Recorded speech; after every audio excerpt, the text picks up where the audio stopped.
Watering the garden. Watering the garden is one of the activities I enjoy every day. I love taking care of the plants in our garden and watching them grow.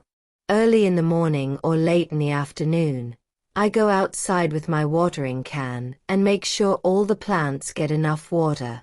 I water the flowers, vegetables, and herbs.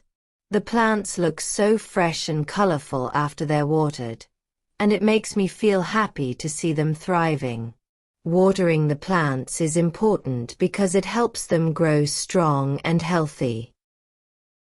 Sometimes, I talk to the plants while I water them, even though I know they can't talk back. It's relaxing to be outside in the fresh air, listening to the sound of the water. Taking care of the garden also teaches me responsibility because I need to remember to water the plants every day. If I forget, they might dry out and die.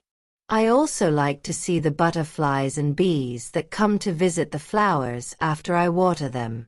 It's nice to know that my actions are helping the garden stay alive and beautiful.